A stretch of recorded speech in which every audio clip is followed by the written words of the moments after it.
ఖచ్చితంగా జరుగుతుంది. కల్కి సెన్సేషనల్ హిట్ అండి. ఖచ్చితంగా నాగార్జున గారికి, స్వప్న, అశ్విని దత్ గారు అండ్ ప్రియాంక దత్ వాళ్ళు పడిన కష్టం ఈరోజు ప్రపంచమంతా మరలా నాగార్జున్ని చూసే పరిస్థితి వచ్చింది. రాజమౌళి గారి తర్వాత ఈరోజు అంత స్థాయిలో ఈ చిత్రం వరల్డ్ వైడ్గా రిలీజ్ అవడం జరిగింది. ఖచ్చితంగా ఇది అన్బిలీవబుల్ ఓపెనింగ్ ఉంది. ఎంటైర్ ప్రపంచం అంతా అన్ని దేశాల్లోనూ అన్ని రాష్ట్రాల్లోనూ ఒకే రిజల్ట్స్ ఉంది.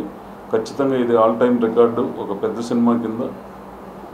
దాంట్లో నటించినటువంటి ప్రభాస్ గారు కానివ్వండి, అమితాబ్ బచ్చన్ గారు కానివ్వండి, కమల్ హాసన్ గారు, దీపికా పడుకునే అందరికి కూడా ప్రత్యేక ఆ చిత్రానికి పనిచేసిన సాంకేతిక బృందానికి కూడా మా హృదయపూర్వక కృతజ్ఞతలు.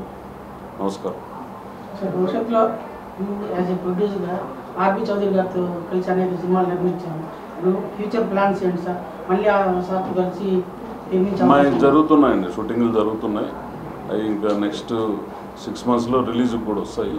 అవన్నీ సపరేట్గా ఇంకో ప్రెస్ మీట్, ఇది ఓన్లీ మన ప్రభుత్వంతో కలిసి చర్చించిన దాని మీదే దీని మీటింగ్.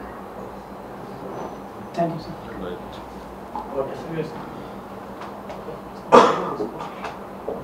పొలిటికల్ మీటింగ్ శ్రీనివాసు గారు నేను కలిపి పెడతాం ప్రెస్ మీట్.